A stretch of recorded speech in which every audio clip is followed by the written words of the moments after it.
Introducing National Streaming Sports, live and on-demand sports talk programming that you can access 24/7. For the premier sports talk experience, tap into our Roku channel. Start your mornings with Mac and Jack covering all the weekend sports action.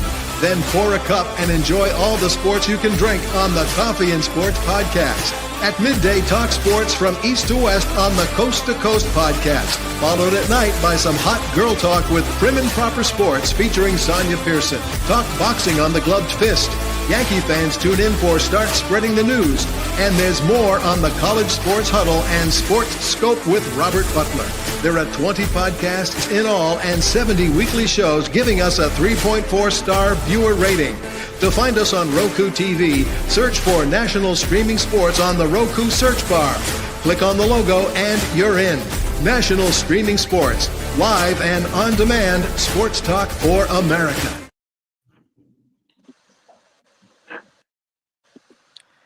Good morning. We got a lot to talk about, so we're just going to get right on into it. Welcome to the Mac and Jack Show. I'm sitting in for Mac. Mac, continue to rest up. We miss you. I'm here with Jack, Hirsch, and Keith Engel. Good morning, gentlemen. Good morning, Sonia. Yes, and happy You're Friday. amazing, Sonia. You went the distance last night, late night. Here you are back in the morning. I'm just grateful. Super excited time of the season. Definitely glad to know, Jack, that you ventured from coast to coast, literally back to your home nest, and that you're with us as well early this morning. Keith, some bold predictions by you. Let's talk about those because draft night did have quite a few surprises. Well, let's see what I said. Here's what I said at about, I think I sent this to my group about 6:30 yesterday. I said a few hot takes. Some of them are hotter than others. I said Sanders would fall in the second round, which maybe isn't a hot take, but most people thought he'd at least go to Pittsburgh at 21. Even I said that up until Wednesday. Right. Their Giants, I said the Giants would trade back into the first round for a quarterback. It would not be Shedeur. That happened.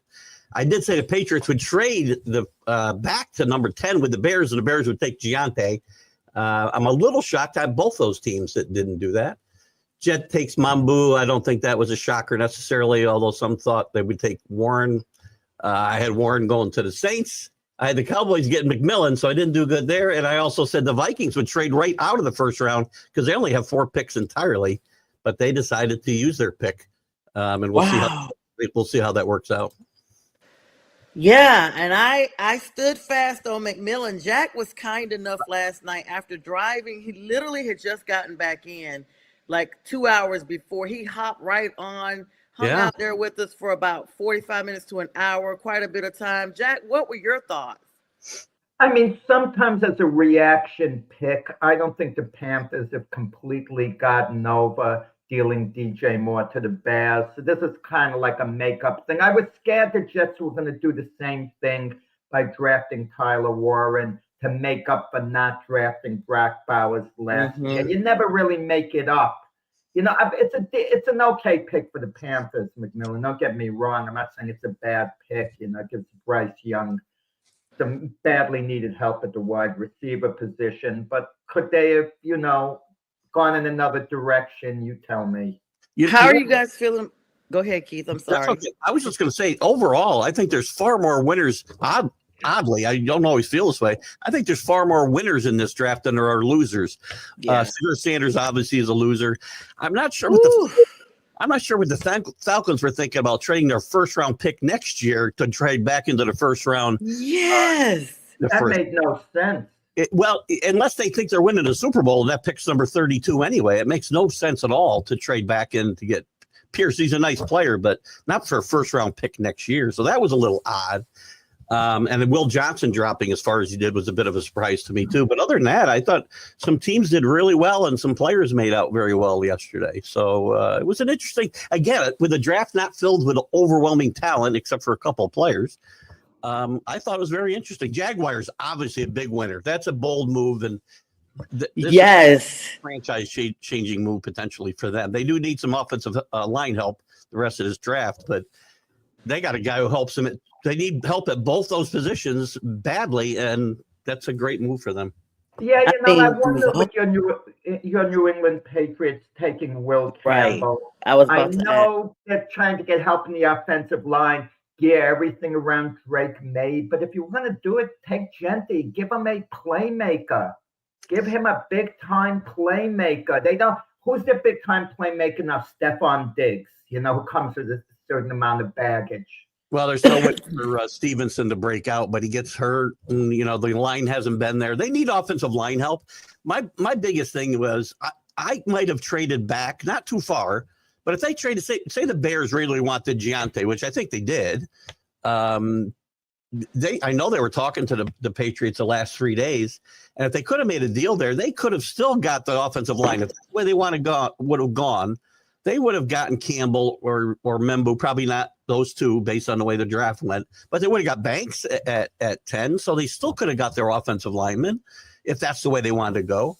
I realize you got to protect your franchise quarterback. That's number one. And Vrabel believes in building your team from the trenches, right? Defensive line, offensive line. So that's and you may see more of that tonight too. I don't know. We'll see how they go. I got a sleeper pick for them in the second round. We'll see how that works out.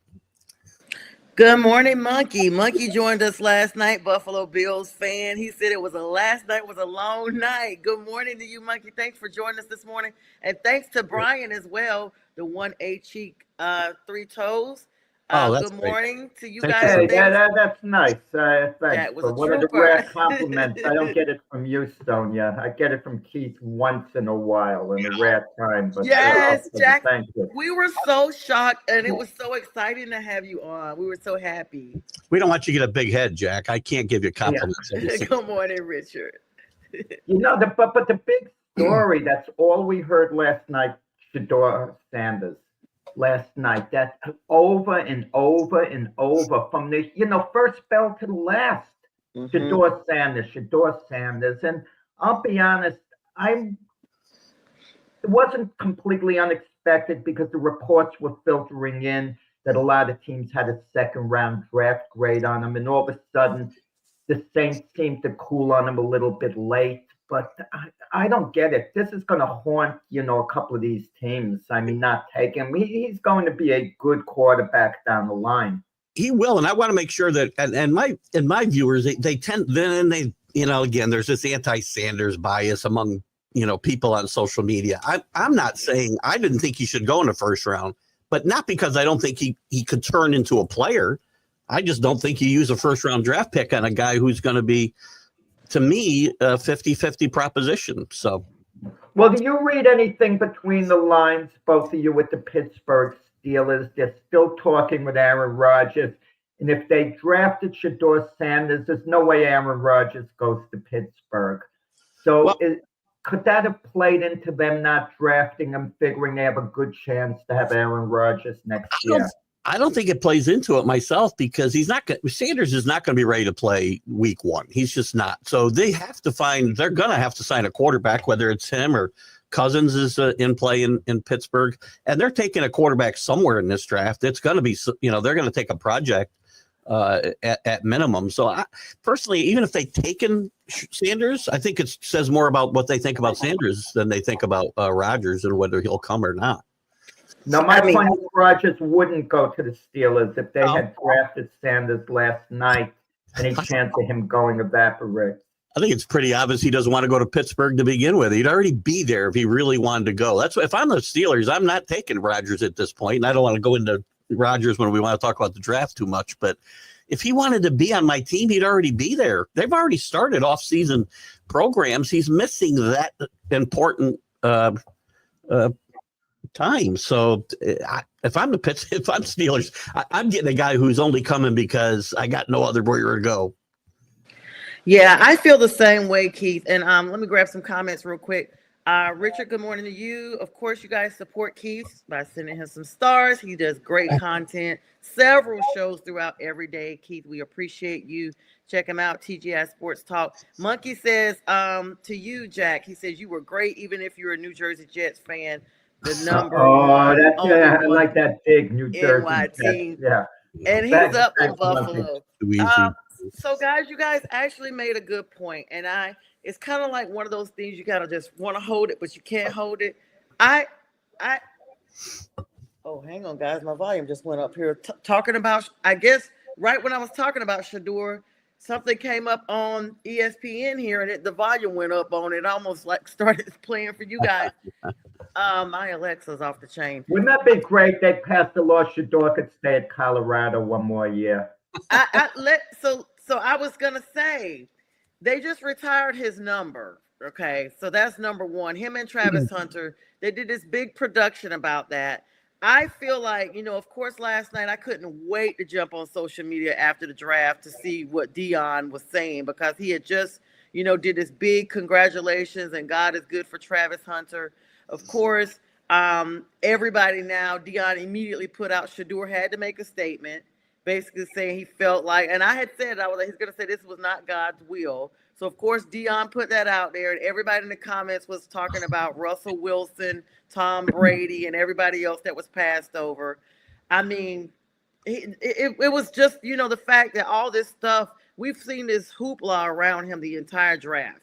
He didn't show up for the combine. He wouldn't throw, but you expect to go to first round. He's getting picked the next pick. We're going to get excited. He's going to get picked at 34 by the Browns. Yeah, but just not first round. That's he's not a first round. And he's not. There's a lot of guys there's less first round talent in this draft probably than any draft I can remember. That's true. But again, do I think it's going to be I know Jack said some teams will regret not doing it. There's always going to be some of those guys, and nobody sees it coming. But again, I'm just not using a first round pick and paying first round money. Yeah, that's the thing. Or two, right? You got to pay more money for first rounders. It's just a back to life. I would have waited. But Kate, there's a term called a value pick. And back in the day, the Jets one year had 4 first-round draft picks. It's insane.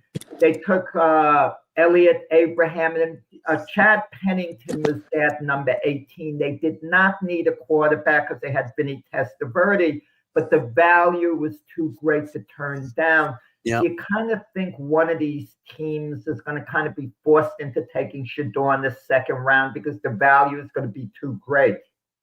Well, you only had a handful of teams that were going to take a quarterback in any event, right? The Saints, we can talk about Pittsburgh. We can talk about, I guess, the Jets. Some people had them going 7 to the Jets, which I thought was crazy. Yeah. But, value, yeah, but who did they take? The one team that took a pick that I thought was iffy, and they passed on Sanders, and I'm not saying they should have taken him there, was the Saints. I'm surprised what the Saints did with their pick at 9. They might better trade it out of there if they were going to do what they did. Well, maybe they like one of the other quarterbacks, like a Will Howard. Maybe they think they can wait to the 3rd round, take a Quinn Ewers. No one's mentioning Quinn Ewers' name. I don't get it. I'm baffled. You might hear him tonight in the 3rd round, maybe, or maybe not till tomorrow. It's possible. Speaking of value picks, though, before I forget, one of the other shockers to me was when Pittsburgh did pass on Shador, is that they didn't take Hampton, the running back. Yep, that's what I was going to mention next. I thought that was a big shock. And then I'm thinking, great, everything falls into place for Sean Payton. He didn't have to trade up for his running back, and he doesn't take a running back. Well, think of what the Chargers are doing. They take Hampton. They got Najee Harris in the off season, so obviously they're going to be a pound and ground team, during the season in the Jim Harbaugh mold. Yeah, that's the coach, and that was a great pick falling to the Chargers. And again, it shows how these teams still do not value running backs, and they don't want to have to pay them first round money, except for guys like Giante. So. The Raiders lucked out too here. They're winners because everybody was trying to trade ahead of them to get a couple of teams anyway. Probably 5 or 6 teams are trying to trade up to get in front of them to get Giante. And did you guys see when Jalen Walker and his family, because they're Salisbury, North Carolina natives, and when the Panthers didn't pick him and they went with McMillan, the reaction, they were literally booing at his party. At his draft party, booing because he wanted to stay home, but of course he's gonna be in Atlanta, not too far from home. But what were your thoughts on that? Were you guys surprised? Let's talk about our individual picks. Were you guys surprised that the Panthers went with McMillan? I know throughout we've done a couple of mock drafts, and nobody ever really gave it to McMillan. I thought from the start it would be McMillan. I had read a couple of analyst comments about that, and I kind of stuck with that. Well, he'd been up and down the board. I mean, people had him as high. The Patriots at one point were supposedly locked in on him 6 weeks ago, and that fell away pretty quickly. I mean, he'd been anywhere from like that fourth spot all the way down into, falling into the late teens or 20. Yeah. And I'm not sure what the deal is with him. He's got great size. He's fast. He's a prototype NFL wide receiver, and I think it's a great pick for the Panthers and for Kyler Murray. This is the best thing they probably could have done with that pick. Well, that's Arizona, Kyler Murray. I don't understand the You mean team. Bryce Young? They do the size. I don't understand the lack of imagination that these teams have. If I were GM, I would value a guy who was drafted last year who, for whatever reason, maybe didn't fulfill his potential. For example, if I'm the Jets with the 7th overall pick, you know what I do? I call the Arizona Cardinals. I give them that pick for Marvin Harrison Jr., who's going to be a star in the league, whose progress was a little slow last year, probably in large part because him and Kyler Murray couldn't completely get on the same page. They treat these players like a car that just left, the showroom. It's all of a sudden devalued as soon as it leaves the showroom. But there's some good, value out there. I mean, Keith, you said last year Marvin Harrison Jr. was the best player in the draft. I agreed with you. I mean, don't you think, like him to New England, for example, number 4 overall, if they called Arizona and they offered that pick, don't you think Arizona would flip-flop and they would get like an elite wide receiver for years to come? I would have done that actually, because I still think he'll be the best player in that draft. I'm not judging him off of one season where he came along a little bit at the end. And again, I don't think the Cardinals or teams don't do that because they don't want to admit they made a mistake, first of all, right? No, if they get what's perceived as equal value, then it's okay. Then they will move on. Yeah, let's grab some comments real quick, guys. Carlos, Ryan, good morning to you. Carlos says the Giants should have gotten more than just Carter and Dart. He said, what a waste and terrible decision by the Giants, especially the way this class of players were ranked. I agree, especially when they traded back best in. Player in the draft. First of all, they got a guy who's going to be a game changer on defense. Carter's a great pick. And trading back into the first round, you have to have a quarterback. You had to come away with a quarterback, and they got the second best quarterback. He's not ready to play now, but none of these guys are, except maybe Ward. He'll have to play. I thought they got a guy. He's going to be their 3rd string quarterback this year. They're not going to make Jameis Winston the 3rd string quarterback. So what did they do with DeVito? It's going to be a couple of years. And we keep thinking Brian Daboll is this quarterback guru because we've linked to Josh Allen. Yeah. Maybe, he had little to do with Josh Allen's progress. Maybe Josh Allen's just a generational talent. The Giants management left Shine and Daboll in a precarious position. They have to try to win now, so they pick Carter. He will help today. But they also, to do right by the franchise, you can't just pick guys that are going to help me tomorrow because you're not winning the Super Bowl this year no matter what you do. So they have to plan for the future, and I think they did a very good job in moving up to get Jackson Dart because Dart was not going to go much later than where he went. The Rams were interested in him. There was a lot of teams that were going to look at Jackson Dart. He's the 2nd best quarterback in this draft. Not today. He's not a starter today. Yeah, he's their 3rd stringer now, Jack, but a lot of quarterbacks have been drafted in the first round who were 3rd on the depth chart. Tom Brady for one, but he didn't get picked that early. I shouldn't go there. I always go. Jackson, I think it's a good pick. It could turn out that it doesn't work out, but I think it shows that Shine and Daboll also have the franchise's best interest in play as well as their own. So they want a lot of pressure to draft a quarterback too, a young quarterback. And you saw the picture of John Mara standing there, stone-faced in a gyro room. I mean, that kind of. The 2 impressions, the 2 looks that hit me yesterday with John Mara standing with the Giant group. He didn't look happy beforehand. It was like he was all business. And then the look on Travis Hunter's face after he found out about the deal, like, emotionally, he was going to be a Cleveland Brown. He was all set. Go to the dog pound, this and that. Now out of nowhere, he's blindsided. He's a member of the Jacksonville Jaguars. I tell him the weather's a lot nicer in Jacksonville. And he's from Florida, so that was a plus at least. Listen, I love his personality. I hope it's genuine. I think it is. Just watch. He's having fun, enjoying who he is. He's a great player. I think he gets it. He'll do what he needs to do. He wants to play both ways. He'll get a chance to do it in Jacksonville because their new coach is a pretty good offensive mind, and he'll find ways to utilize him on offense. So I hope he's the real deal because I just love his attitude right now and his personality. Well, that's the question, Keith. You're assuming he's basically going to be a cornerback for the most part, at least in the beginning. Would he be better served at wide receiver? I mean, would the Jaguars be better served playing him at wide receiver mainly? Well, their secondary is so porous. I can't see any way they don't mainly play him at cornerback and then find packages for him on offense. You're definitely going to see him both sides, just not, I know that there's a lot of talk that he said, I want to play both ways. And I don't think in any way, shape, or form he thinks he can play every down on both sides of the ball. Nobody can do that in the NFL. Yeah, let me grab some of these comments, guys. Thank you so much to everybody that's participating. This is a busy chatter this morning. Everybody's up early, ready for round 2 of the draft.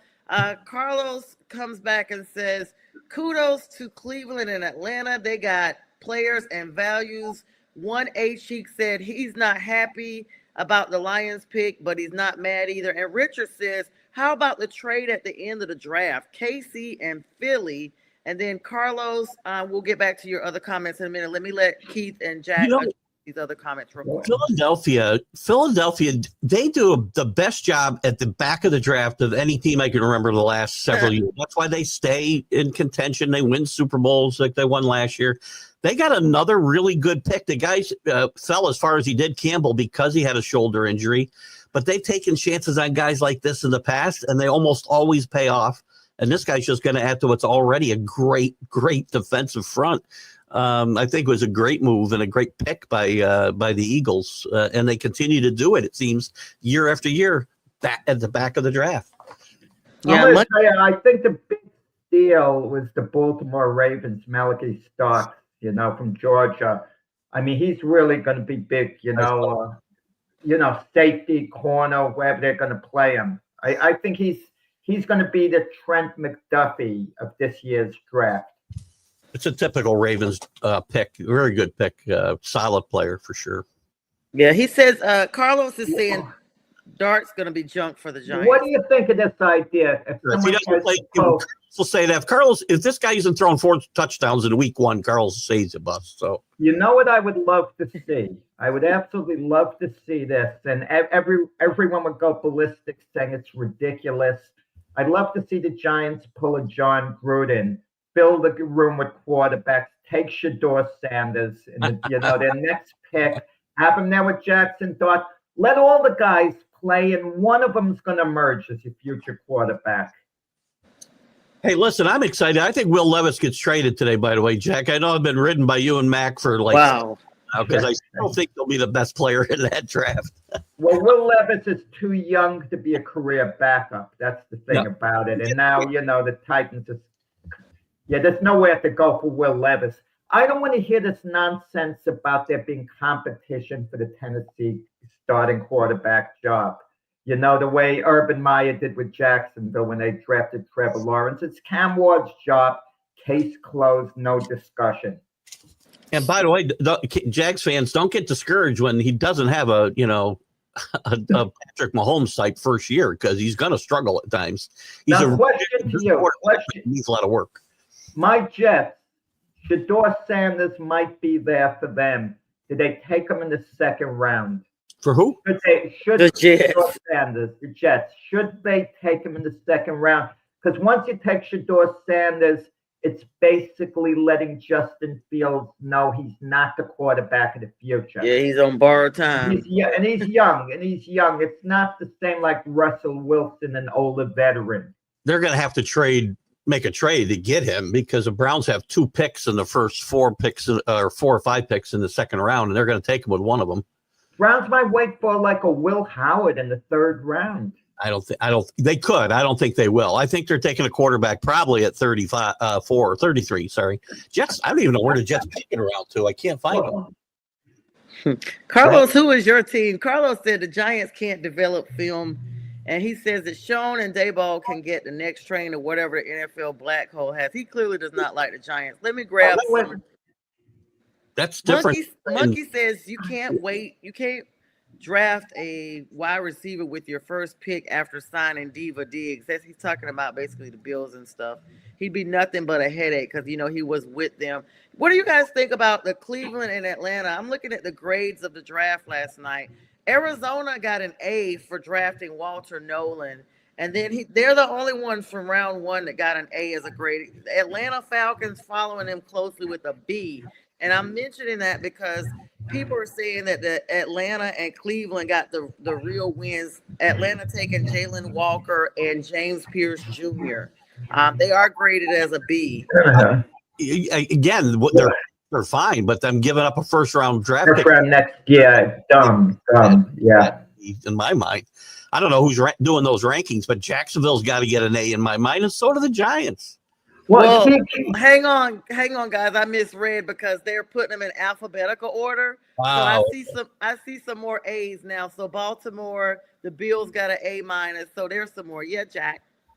Yeah, I mean, Keith would know the quarterback class of next year better than I do, and it's supposed to be really, really good. And my thought is maybe the Browns have a plan that next year is a complete rebuild. And they don't mind. I mean, they want to win, but they're fully aware they have extra draft capital, and they can maybe get an Arch Manning at the top of the draft. Well, Arch. I don't think this draft next year is as strong as people think. You got Manning, maybe he likes it at Texas. He may not come out if he's the number 1 pick. Just like with Cooper Flagg, it'll be hard for him to stay there. But besides him and Alar a little bit with Penn State, maybe Nussmeier at LSU, I don't see a lot of guys who are no-brain first-round draft picks in this next year's draft either, other than those couple guys. He said undercover win for the Jets is what Carlos says. Well, they have a good offensive line, That's a very good pick for them. It's a safe pick, and he's a very good player, and you got to protect your quarterback. What do you guys think about Mount? We heard the Jets had a good offensive line for Aaron Rodgers, Tyrone Smith, Morgan Moses. Those guys are gone now. It didn't work out, so you never know. Right. Well, Carlos said, look for a Bryce Hall trade from the Jets, Jack. We've heard that over and over and over, but Aaron Glenn reportedly is going to do things more by committee. I like the idea with Bryce Hall standing out. Elite teams usually have one featured back for the most part, okay? But Bryce Hall didn't have as good a year last year as he had the year before that. So, if the Jets were going to try to, I thought they might take Ty Warren at that about Membo. I like Warren a lot. And I was surprised that Loveland went before him, actually. Yeah. I thought the Jets might gamble because he's the kind of guy who can really help a quarterback like Justin Fields, I think, year 1 again. But Membo will help as well in protection. But Warren does it all. He's a good blocker, and they play him all over the field at Penn State. So I thought they might gamble there a little bit, but I can't argue with the Membo pick. How you guys feeling, Keith, about Will Campbell coming to the Patriots? I mean, that's a B- grade, pretty decent. Is he the guy with the short arms, Keith? He's got short arms. His wingspan is not very big for a lineman, but he's got really great technique. He's strong as an ox. I think he's going to be a really solid NFL player. I don't think they could have gone wrong. The only other choice was going to be Membo unless they traded back. So they kind of had a coin flip between those two, and I think Will Campbell will be a player. He played almost at LSU since the day he walked on campus, so he's got a lot of experience and playing in a very good conference, obviously. And I think you're going to see that'll be a positive pick. I would give it better to B+, actually. But I think Carlos is right about Loveland being a reach. Yeah, Loveland was a reach. Yeah, I would have gone Warren before Loveland for sure. How you guys feeling about Mimbo, Jack? You guys got him the 7th pick, round 1. I mean, he was the offensive most tackle. logical pick. It was coming down between him and Tyler Warren, the way it seemed that the Jets were going to take one of the two. And all the silliness with the Shador Sanders talk, it wasn't going to happen. It wasn't, based on reality. But good pick for the Jets then. We'll see what happens the rest of the draft. The Jets, unlike last year, they have a lot of needs. It seemed like last year on paper they were so solid everywhere, and now that kind of fell apart. You agree they'll take a quarterback somewhere in this draft as a project? I think they will. They had Jordan Travis from last year who was injured from Florida. Yeah. So you're going to give up on him. Yes, you're a young developmental quarterback. They have Tyrod Taylor as the backup. It's so easy to say draft a quarterback. Let's say the Jets took Will Howard, Quinn Ewers, McCord. What are they going to do with them? They can't be they'd be a third stringer. But you talked yourself just a while ago about value picks. If one of those guys, I'm not saying second round, I'm not even saying third round. If one of those guys falls to the 5th or 6th round, you'd be silly to grab one of those guys, right? You take a fly on them at that point. Yeah. All season long, we've been talking about San Francisco and them kind of looking like a rebuild team. A lot of movers and shakers in that organization, but they did draft, and grab Michael Williams last night at the 11th pick. A solid choice for them. He could be a good starter, a good edge for them because they released Leonard Floyd, and there's just been a lack of production of this team's reserves. What do you guys think about that? Pass rush. That's what these teams believe in. You see a lot of these edge guys go, and you saw it, I think, last night at 2 or 3 of them, at least in the first round. Everybody wants that edge player, and I think he's a good one. I think he's a good pick for 49ers right there. Obviously, the challenge for them would have been to look to try to get trade up for Giante. They were another team that was in play for him or something on the offense because they've struggled with guys getting older and health-wise on offense, but it's defense. And you need defense. You need pass rushers. Pass rushers just change the game so much because they just everything the other team's trying to do. That's why it's so important to have. That's why the Eagles are so good, right? They what you want to do. They got an egg on their draft. We sometimes see these redraft like 1 year later. And when you talk about Michael Williams, you think of Jared Verse in a way. If the teams could redraft 1 year later, he went to the Rams at what, Keith, about 21 or thereabouts. Way late. But imagine how high he'd be drafted this year. He would probably be top 5 in a redraft. 100% be a top 5 pick right now, for sure. Let me ask you guys a question. So during the whole draft process, we heard about how Travis Hunter said he wanted to play on both sides of the ball. Do you guys think that the Jaguars allow him to do that? To some extent. There'll be packages for him, as I said, on offense. He's not playing every down. Nobody can do that. He's going to be exhausted. Yeah, nobody can do. He did in college. That's one thing, right? And that's still a superhuman accomplishment in my mind. Right. There's no way he can play even 80% of the snaps on offense. Let's just say he plays cornerback. He's not playing 75 or 80% of the snaps on offense. He just isn't. Yeah. Keith, I don't know about that, Keith. He's young, has all this energy. You're putting him in a position where he can't. Keep in mind, there's a lull between plays. You just recharge yourself and so on. I think he can actually do it, Travis Hunter. But just because you're not targeted on every play, say as a wide receiver, does not mean you're not exerting yourself. You're not blocking. You're not having to run full out on routes. Unless you're, taking plays off like a lot of guys do. But that's not going to be this kid. Just my opinion. I think it's the opinion of a lot of NFL people. Nobody's going to be able to play that many downs on both sides of the football. It doesn't matter. You can play him. Yeah, he's young and got a lot of energy. You want to burn him out in 3 years. Are they going to appease him, maybe make him happy if they limit the amount of plays he has on one side and the ball, let him return punts and kickoffs? Yeah, I wouldn't. I'd use him in those types of situations. Yeah, absolutely. I want to listen. I want to make use of his unique talents, right? But again, not put him in a position to. Again, you get tired. That's when you get hurt, and that's why you have to protect these kids from themselves too.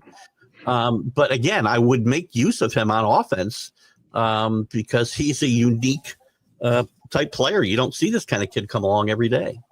Yeah. Good morning, Scott. Scott says he loved the emotion of Will Campbell last night, and what he said was awesome. Yeah. Just a beautiful moment. We saw a couple of moments, some fathers crying. I'm going to tell you what Sonia's favorite moment of the draft is, Keith. I feel I know Sonia well enough to go out on the limb and say that she loves those Roger Goodell hugs. Yes, he needs hugs. So many people hate him. He Did just you see? smothered in love. Goodell is doing the hugging. He's the one on the attack. I know, but still, they're reciprocating. You know, some people were saying, you know, he was out there on a bicycle and all kind of stuff. I was like, is this Cirque du Soleil? What's happening here? He was very disappointed in Green Bay, the crowd itself, didn't boo him more or less because he enjoys that byplay with the crowd at these drafts, and they really let him alone last night, pretty much. Let me tell you guys what's crazy. Last year, the draft in Detroit, the first night, 275,000 people. Last night's opening, only 125,000. Like half, not even close. There's only to 60,000 people live there. I got to tell you something. This sounds crazy now. 1986. I'm working in Manhattan. The draft is going on. I forgot the hotel. I take a break from work to go to the first round of the draft, and I just go grab my seat on the balcony. The available seats. Yeah. There's no, it's just another afternoon, and they're announcing the names. And I remember. This is 1986. You saw him, Keith? You can walk in on your lunch break into the draft on a weekday. I saw Jack in 1986 booing the Jets pick while he was on his lunch break. Wow. That is so freaking cool. I wish we could find a clip. Yeah, if you could go back in time, it would be astonishing. It's funny. Yeah, there was like 150 people in the building when they would do these drafts. Yeah. Man, and then in Lower Manhattan, such a beautiful city, one of my favorite cities as well, just to have that experience and just to know what it is now. Scott said he think it froze over Green Bay because it chose a wide receiver in round 1. Yeah, that get the feeling. I'm sorry to cut in. Did you get the feeling it was a little dig at Aaron Rodgers for the first time since so we got a receiver, giving Aaron they tweaked him a little? Maybe. I thought so. Maybe. I think it's also a good pick for Green Bay and Jordan Love. Again, I think they're winners last night too. Golden's a burner. Again, he's got some work to do to become a top level NFL receiver, but talent is there, man. He's a really talented player. What you guys think about Greg Zabel from going to Seattle? That was a pretty good pick. I mean, Seattle definitely, now they don't have Geno. They're going to be looking towards doing some big things. Gray is an offensive guard. That's going to be really good for them. He's versatile, and he has a 5-position versatility. Like, he's really good. Yeah, there was like 10 offensive linemen that went in this first round, and I'm not shocked because, again, you pay a lot of money for these quarterbacks, and teams have got to do a better job of protecting them. Mm-hmm. Again, that's one of the knocks on Sanders, by the way, was the fact that he held the ball too long and got sacked like 90 times the last 2 seasons at Colorado. So, these are all important things. In offensive line, I think he's starting to see that they need guys to protect these expensive quarterbacks. Well, they got him Cooper Kupp, but Darnold's contract is such. If he's a disaster in Seattle, it would be like $55 million for 1 year. So they'd be paying him like an elite quarterback for 1 year. If they moved on from him 2 years, it's something like 60. I forgot what the amount was. I should start going with the totals. But the contract is structured where they take a hit for 1 year, but then they can move on. I think for quarterback somewhere as well in this draft. I know they got a bunch of them on roster right now, but they may take a flyer on somebody in this draft just because of that Well, fact. Drew Lock is the backup now at Seattle. Yeah. Well, we saw how he did. We saw how he did. Jack, Rick wanted to know, was that the year that Night Train Lane was drafted? Night Train Lane? No, that's the draft I went to, 15 years before. Night Train Lane. That's one of the best nicknames in NFL history. Sonia, go to YouTube because you can find some of these old draft videos, and you'll be shocked. Go back to the 70s. There's no crowd there, just a bunch of guys sitting around telephones. Yeah. Wow. Yeah, it's like you could really get in and look at the millions of dollars they make now with the crowds of people. Everything's a money maker. So crazy. So Tampa Bay gets a B+. Gonna look at because they got Emeka Egbuka. Now a lot of people were talking about him coming into the draft. Of course, they re-signed Chris Godwin before the draft started, and Mike Evans is still is going to be a free agent after this season. So they literally are looking to the future already by bringing in Emeka. You guys think so? Mike Evans, they can't move. Mike Evans is a legend in Tampa. He is. I mean, he is.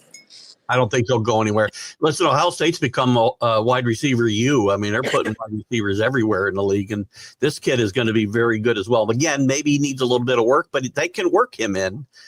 And by the way, Ohio State was looking. They were one of the things that was really talked about a lot before this draft, that Ohio State may only have one first-round draft pick after winning a national championship, which would have been a bit odd. I think the same thing happened to Michigan a year ago, but I think they got 4 yesterday. So that is wild. And Rick picked up earlier, there was 3 Georgians, UGA Dogs, that got drafted in the first round. That's not unusual. See the Dogs go hard. The Commanders did not get that good of a pick, according to the analysts from the draft pick last night. They got Josh Connolly Jr. From Oregon, picked them up in the 29th. I mean, of course, by the time you get to this, like you guys said, this was not a heavily stacked draft. By the time you get past the 10th round, it's just dwindled significantly. They did trade for Laramie Tunsil and move Brandon Coleman over to the right side to compete with Andrew Wiley.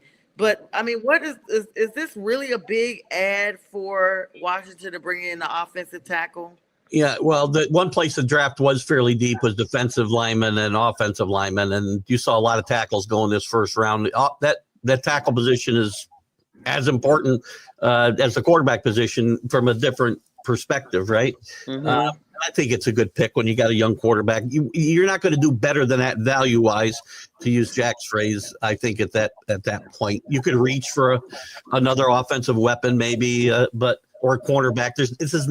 That's the funny thing. This isn't a draft full of guys who are going to score a bunch of touchdowns and cornerbacks and shut down cornerbacks. It wasn't full of those guys. So I think at that point in the draft, that's a pretty good pick for Washington. And they got Deebo Samuel before the draft. Who are they going to draft as good as Deebo Samuel? The same we talked about Seattle a little while ago, helping Sam Darnold. Well, they got Cooper Kupp. Who are they going to draft a receiver who would be as good as Cooper Kupp, especially a veteran presence who can help a quarterback? Yeah, that's a great point. They're not sexy picks, right? They're not sexy picks. Nobody wants their team to pick offensive linemen. It's boring, but it's important to the success of your football team. So, and you're right, Sonia, when you're picking that late in the draft, 29th or whatever, you could take a little bit of a chance on a guy. If you foul up that pick, it's bad, but it's not disaster. It's like New England going 4th overall. They had a lot more good options. So if you mess that pick up, it looks really bad. Absolutely. But the Eagles, who switched just for that last position, like Keith said earlier on, they always come up with a good pick. They got graded an A by bringing in Jahad Campbell because he can play inside or outside as linebacker, guys. He's top 10 talent. He fell as far as he did because of the injury issues. And I think if they find a way to keep him healthy, they've got another steal on their hands, which they've done a couple times the last few years. Wait. You know what I don't get, Keith, Sonia? If you're Andy Reid and Philadelphia just wants to move up one spot, I'm dying to know who they want to take, and I want to take that guy because I believe in Howie Roseman. Even though he's not with me, I believe in him. I'm 100%. taking that guy. Did Kansas City have no idea who Philadelphia was taking? 'Cause That's if what they I had a was good thinking. idea, why didn't they take the same guy? Well, I think they know who they wanted, and they knew the Eagles, were afraid of losing Campbell. So, although they would have got him with the next pick. It is a very weird trade. It's just swap spots. It's very odd. I don't remember what the rest of the. I think I got a 5th-round pick, which has a little value, Yeah. there. But Yeah. And my guess is they were sold on Simmons, and they knew they wanted offensive line help, so they weren't taking a defensive player in that spot anyway. So they gave a 5th-round pick. getting back to quarterbacks prediction, Quinn Ewers, where does he go? I say goes to New Orleans. Yeah, that's what I was 3rd about. round. I was just about to talk about them. Yeah, I think New Orleans would be a good spot for him. Yeah, speaking of New Orleans, they got Kelvin Banks Jr.'s last night. This is the 4th offensive lineman they've taken literally in the last 6 drafts. They always are grabbing offensive linemen, trying to build that line up. But they had a need, especially after Ryan Ramczyk retired and Trevor Penny, the end of his contract year. I mean, they got the number 9 pick. I was shocked about this pick. I'm going to be honest. I was kind of riding with Jack the whole time that this would be a Shedeur position. And once Shedeur slipped out of the top 10, then I was like, okay, he'll go to number 21. But this offensive tackle that the Saints grabbed, I mean, I'm not really sold on the pick. What do you guys think? Well, No, I mean, I'll just say something quickly. No team needs a quarterback as badly as the New Orleans Saints, and I include the Pittsburgh Steelers. They at least have Mason Rudolph, who came up through the Steelers system, has been with them his whole career, except for one season last year. New Orleans desperately needs to address the position, and don't tell me about Spencer Rattler, please. no, I agree. But I'll make I would look for a quarterback, but I would have traded out of this 9 spot because I could have got anybody that I wanted, obviously, later on. So you could trade out of here and get more draft picks in this draft or in the future, and I would have taken a quarterback. They could have traded down and got Jackson Dart. So that's what I thought was going to happen. Yeah, I think that would have been smart. Listen, offensive linemen are important. I keep saying that, but if you don't have a quarterback, they're not important. So. Good morning, Mike. Mike Carico, one of the producers over at the Huddle Sports Network. Thanks for joining us this morning, Mike. Yes, getting ready for round 2. The Bears pick the Chicago Bears. That's Mike's team, NFC North. What do you guys think about them grabbing their pick? Let me see, who is this guy? They took Loveland out of Yeah, Michigan. Loveland. Yeah, Loveland. What do you guys think about? I like him, but I don't think he was the best tight end on the board. I think it was Warren. And I'm surprised they passed on him.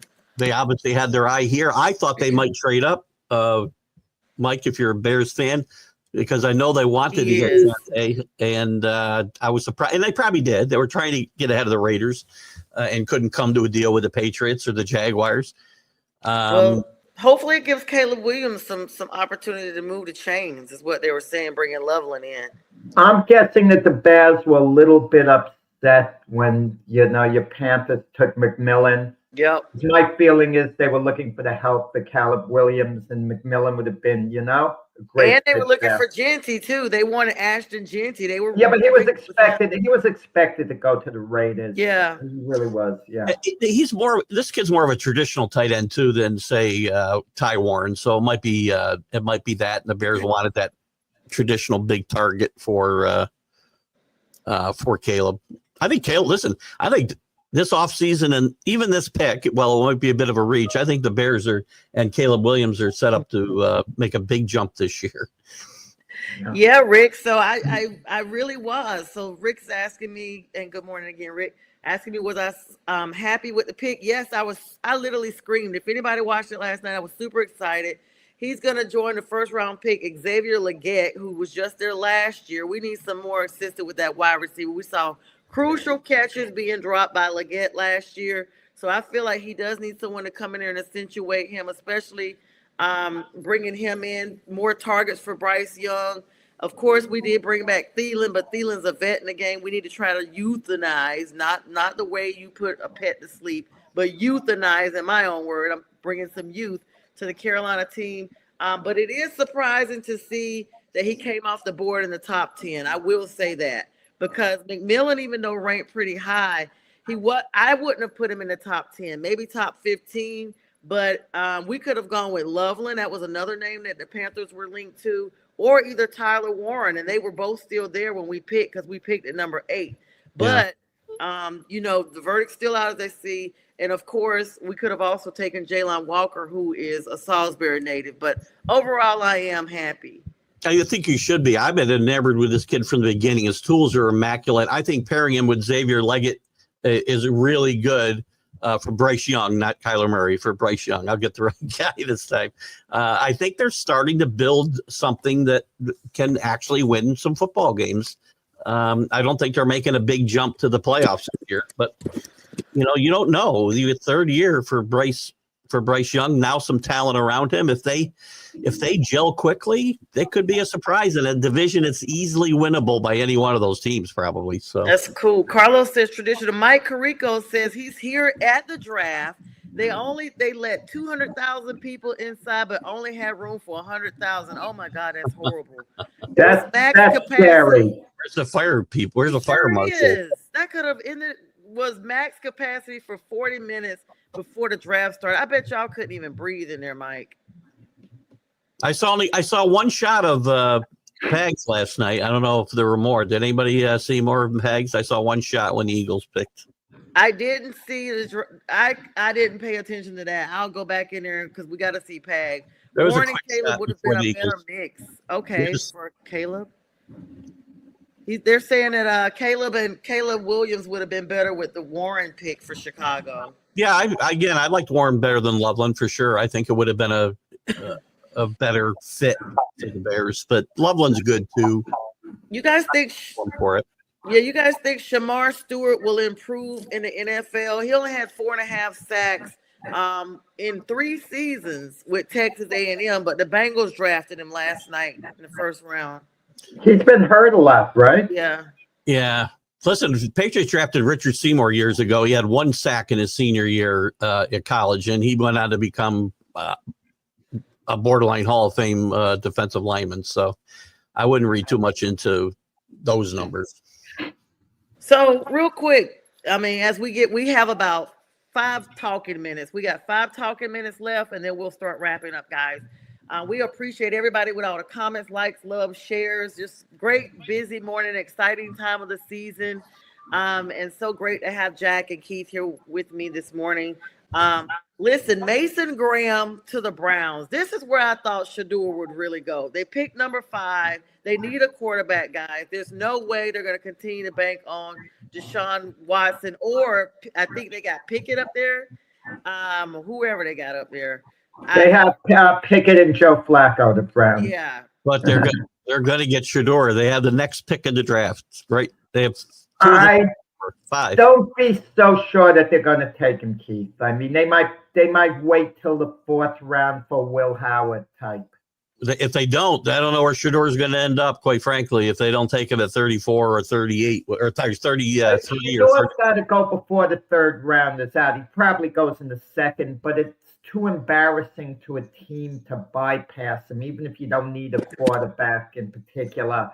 Even the Jets, for example, if he's down the 3rd round, I mean, how do you not take him? Well, here's the thing. If the Bears don't take him, you got the Texans. They don't need a quarterback. The Titans aren't taking him. Maybe the Raiders won't take him. Patriots aren't taking him. Bears aren't taking him.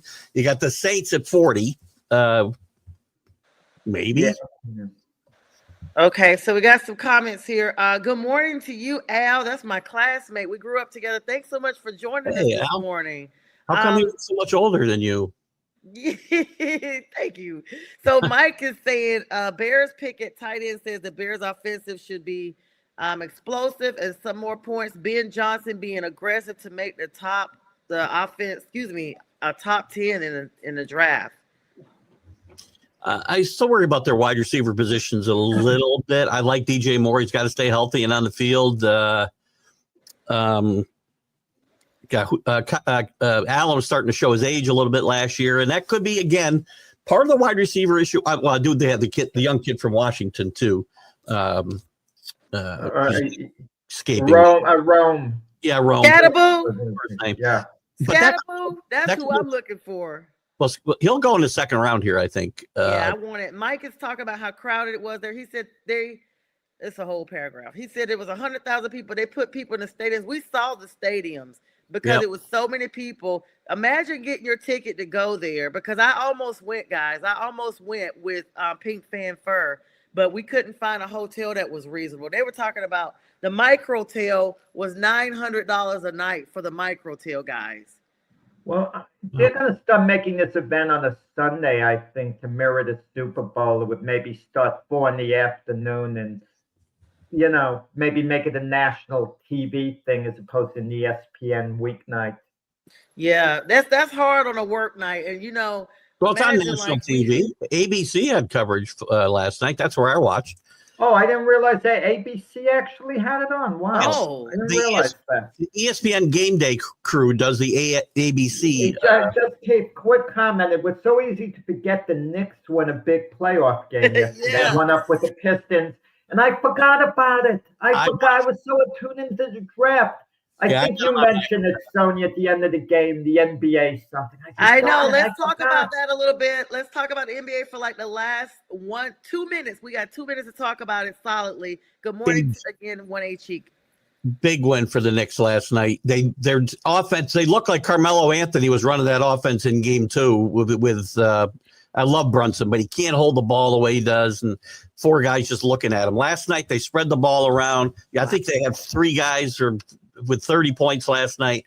Big win in Detroit on the road, and I won't talk about home court advantage, Jack. They regained home court advantage. Up 2-1. Don't tell me regain home court advantage.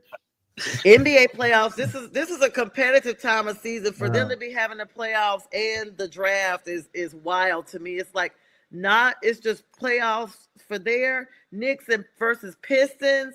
I mean, a bunch of the Nuggets and Clippers. Look at that game. I think LA dominated Denver in game 3. I think the NBA would probably be smart to not schedule against the NFL draft. If I was running the show, I probably would stay away from Thursday night. Yes, and the Warriors are, of course, going to be facing the Rockets again. I mean, Steph Curry, Draymond, and now, of course, Jimmy Butler. So you guys satisfied with Jimmy, what he's been bringing to the Warriors? He's hurt, though. I mean, we don't know. He's having an MRI. I don't know what the result's going to be, but that's the game change as far as the Warriors go. Yeah, if he's out, hurt, no chance. Definitely that. With Butler, I've said that they're a sleeper in the West, and I think he'll play. Whether he's 100% is another story. But I think the Warriors are really good I thought that was a really good trade. I didn't like the way he made it happen, but I thought he was a great addition to this Warrior team. Yeah, speaking of injuries, Ja Morant exited the Thunder and Grizzlies game 3 with a hip injury, and his status for game 4 is now uncertain as well. This is what we see in all sports, guys. When it comes to the playoffs, these guys have been playing with, at least some type of injury and nobody knows about it. And then it's just intensified as the playoffs get here. Agreed. I mean, you see everything ramps up. Defensive effort usually ramps up. The Knicks are having a little trouble there, but and injuries are gonna, because the play gets more physical as we go on in the playoffs, and you see more guys get hurt for sure. Definitely one of those. And of course, round 2 is going to kick off tonight at 7 p.m. Eastern Standard Time. More draft stuff, more NBA playoffs through the weekend. Myself and Jack will be on tomorrow morning with J Train as well, with the debate show. Keith Engel is going to be throughout tonight. We got the draft party again live. You guys can join us. The link will be provided. We want everybody that was there to come in and talk about your team, et cetera, et cetera. Sunday morning, we got the Sunday morning big sports show. Lots of sports 24/7 without the cost of cable. Keith, Jack, it's been an amazing day. It's going to continue to be amazing. We wish everybody a great weekend. And the draft continues tonight. As sometimes the picks 2 and 3, rounds 2 and 3, are more interesting than the first round. I like tonight myself a lot. So, yeah. I think so as well. Hopefully no huge surprises, but who knows, the verdict's still out. Thank you, everybody, for joining us. We'll see you when we see you, which will be very soon. And have a great day. You're watching National Streaming Sports. Over 20 podcasts, 70 shows, and a 3.5-star rating on Roku TV.